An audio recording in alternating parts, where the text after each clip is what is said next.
People, Deluded, I'm back again. Thank you very much for tuning in each and every time. Please hit the like button. I know a lot of you are subscribed to me already, but if you're not, hit the subscribe button. Now, it's Sunday evening. Yesterday we won the FA Cup. Not gonna lie, I'm sweating like a bucket here, people. Actually just had a shower because football is done. Alright, for all of you that saw my little rant, we won 4-2 today. Our first win of pre-season after losing 3-4 times before that. Our season starts next week. So yeah, man, there's a bit of feel-good factor. For those that care, we was winning 3-0. I can't lie, I'm a passion merchant. So they were giving us verbal, so I was giving verbal. I was like, it's 0-0, boys. It's 3-0. We're dominating them, but it's 0-0. After every tackle, after every goal we scored, I'm going, this is my effing house. Blah, blah, blah. I'm the captain, blah, blah. I can't lie, I was getting gassed off Ramsey, when Ramsey was doing that stuff at Spurs.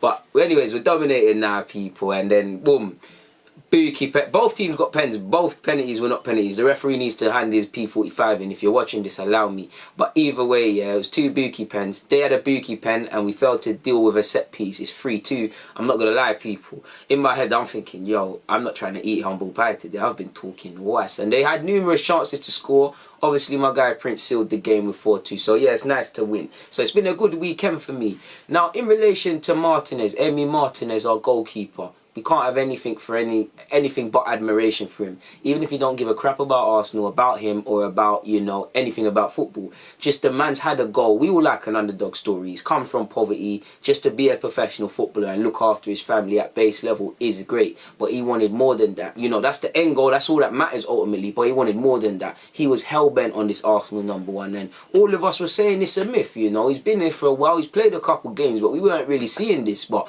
since he's come into the team, he's locked it down. Since every performance he's playing well with obviously Leno and his contract in mind, there's always going to be speculation, and I'm sure you all saw the Athletics report in the build up to the game. Obviously, since the game is done, there is more speculation, more positive ones. We'll get onto it, but Mikel's kind of squashed it. He clearly don't want to answer these questions. There's been talk of a 10 million bid from Villa, Leeds and these teams there, which if Martinez wants to go and you want to sell him, then cool. But for 10 million, even in a COVID market, we're buzzing, we're moving mad. There's worse keepers that went for more. Go and get decent money because, Martinez, Maitland-Niles, their future's always thrown up. But if you can't get 30 million a pop for these players, especially with one being called up to the England team, we're not trying to we're not trying to help ourselves, really and truly. Apparently Martinez recognises his exit will be difficult. He's in talks to sign a new deal, depending on what you read. So until the window closes in October, it's all up in air.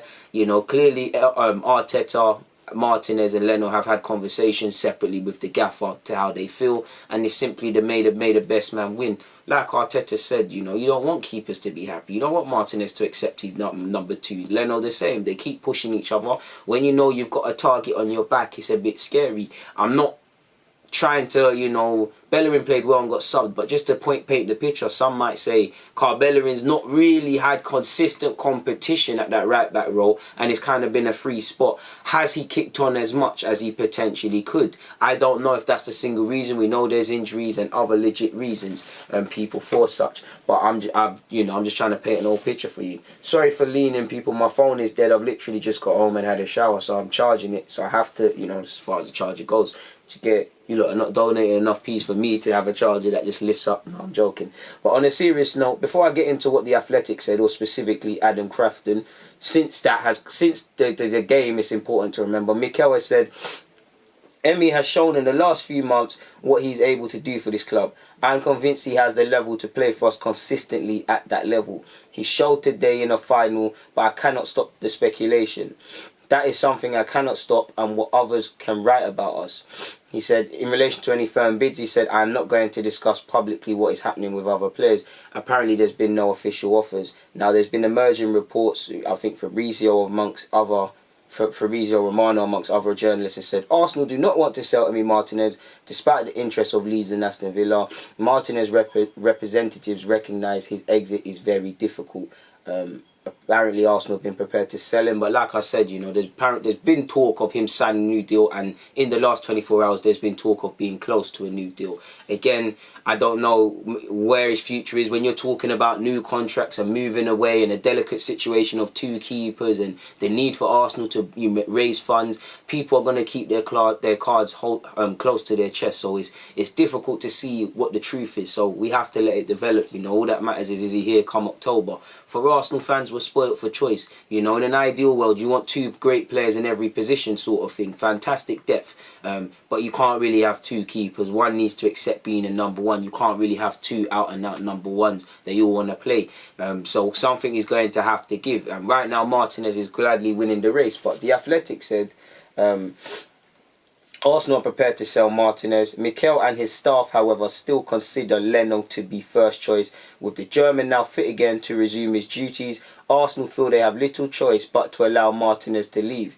The situation is complicated by Martinez's contractual situation. He has 2 years remaining on his current deal, a 6-year deal signed in 2016 worth 20 grand a week, which is a rarity. You know, Arsenal got it right here, innit? We got some. It's not like his contract is running up this year. You know, typically in Arsenal fans, there'll be Martinez wouldn't be used for time. His contract's got 6 months at the end of the season, and he played fantastic. Or like Aubameyang, or previously Saka, is contracted until 2021, so we've kind of got a bit of breathing space. But for me, I would like to see the futures of Eddie Nketiah and Martinez resolved, because we spoke about renewing deals in the last 2 years. Since Eddie signed his first pro deal, you know, he's rised in stature in the first team. So one, he deserves to be rewarded. Two, we need to protect our investment, because if we ever don't want him, can we get top dollar? Martinez the same, you know, can we renew his deal? If he's going to stay here, great. He knows the club, he loves it, and the rest of it. Or if Leno ever decided one day, I want to F off, we've got someone there. So I want to see us protect our resale. Or if he just signs a new deal and we still sell him so we can get more money, you know, we've got to start doing these things, people.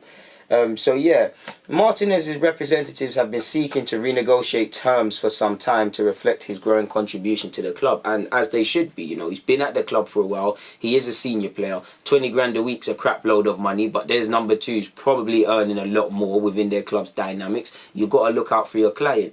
Obviously, with his form, he deserves to double his wages, maybe even triple. You know, he deserves. For me, I'm pushing for 60, 70 grand a week. You know, what's Saka got? With all due respect, Saka's a bad boy, and clearly the situations aren't interacted. But if I'm Martinez, I'm saying I'm sorry, but I'm not my representatives. I'm not trying to be on less wages than a couple of young players. You know, I've been here for 10 years.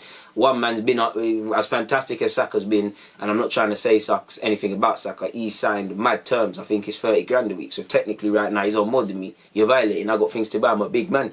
So he deserves it. He should be trying to even triple that, getting a little 60 a week, you know. Maybe if he gets 40, he might concede it. Obviously, with his age, he's, 27? Now, goalkeepers are different. We all know they can play really until it's evident they're not good enough. But in general, this is probably his last kind of big contract to earn some big boy wages. For Arsenal, you're probably looking at anything from a 3 to 5 year deal, and you know, just get the best wages he can, or not. Clearly, Martinez just wants to play. I think Martinez is not scared of competition. He wouldn't be. He just wants to know he genuinely has a chance to win the shirt. And if the best man wins, cool. If something the other man don't, we have to worry about it. You know, if Martinez starts the season, it would be a bit different, because he's kind of, not to discredit him, because you can't discredit him, but people are kind of forgetting Leno's, when it's sunned, when it's rained, when it's been whatever, Leno's been here. There's been games Leno's been a bit bad and there's question marks over him, but Leno's been a bad boy. You know, there's been, how many games did we concede 3-4 goals or so, and we're still saying Leno is man of the match and things like that. So we have to respect him a bit. Martinez has come into the team where we've looked a bit solid defensively. You know, we've got the FA Cup and all of these things. I'm not trying to discredit, I'm just trying to find some parity, people. If Martinez was in the team for that duration, we might be looking at the situation a bit differently. Not to discredit Martinez, because again, he's been in the team for a hot minute. It's not like he's played 2 games. But apparently, it went on to say talks have been delayed for a number of factors, and it listed COVID and things like that. It said, consequently, Martinez will expect that agreement to be honoured even in the event of his departure, and therefore Arsenal would be expected to pay a bonus should he leave this summer. Under Raul Sanllehi, Arsenal had attached an initial price tag of 20 million to Martinez, hoping the club will respect his years of service to the club by settling for a transfer fee below 10 million if necessary. Clubs in England and Spain are following Martinez closely, with expressions of interest from Valencia and Real Betis. As of yet, there have been no official bids. So again, that's one benefit to Arsenal. Everybody's interested in everyone. Are you going to put the cash on the table? I'd like a Lamborghini. Am I going to go to the Lamborghini showroom and put money on the table? No, because I can't. So again, in football, interest is very subjective. Everybody's interested in everyone. It's, are we going to see if this deal is feasible? Are we going to get down to the I's and T's? Are we going to bid and start official communications between the two teams? Every day Martinez linked with a new team. He's linked with the two promoted sides. Countryman manager in Bielsa at Leeds could be big, number one sort of stuff for him there. He's been linked with Aston Villa. He'll continue to be linked with a couple of other clubs, like you've seen a lot in Spain and stuff like that.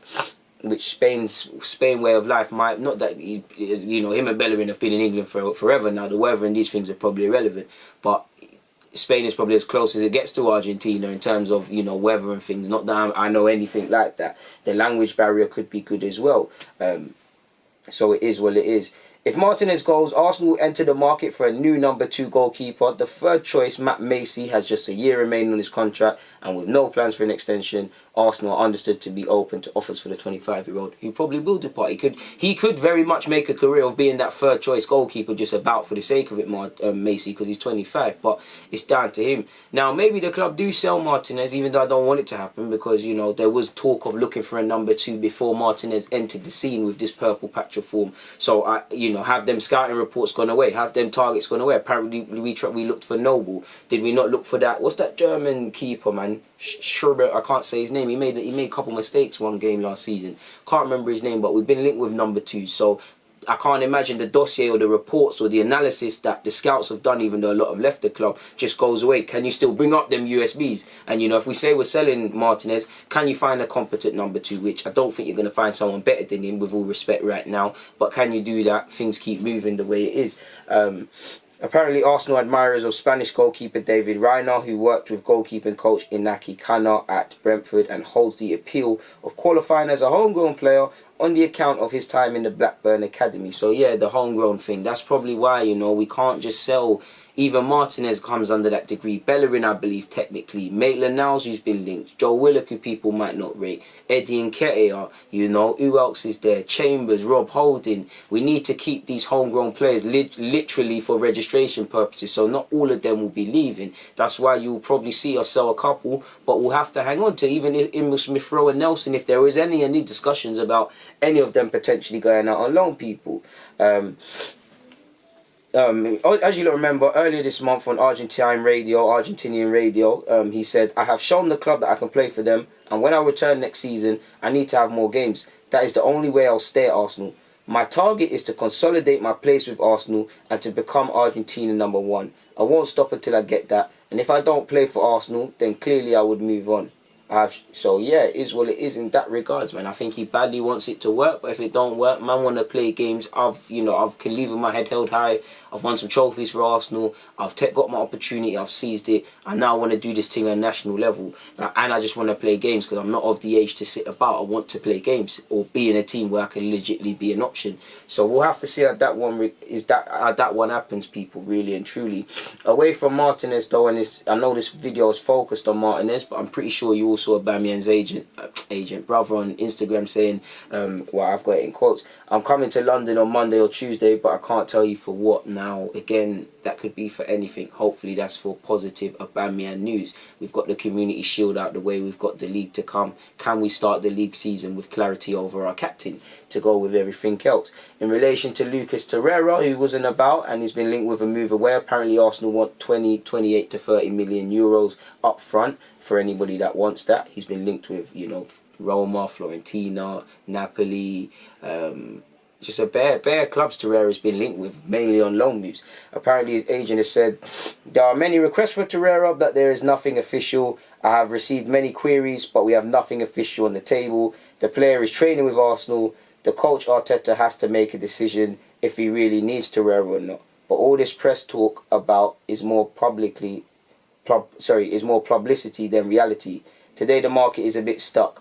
official offers, I repeat, there are none. So we'll have to see what happens in that regards. And once again, for anyone that hasn't seen it, Rob Holding, before we played against Liverpool, was linked with a move on loan to Newcastle. He played quite well in the Community Shield, and if he does head up north to Newcastle to play football, he's joining a big club with a religious fan base, basically. Big players have played for them. Crucially, there's first team football to be played. You know, Socrates, Louise, Mustafi, they might not be here next year.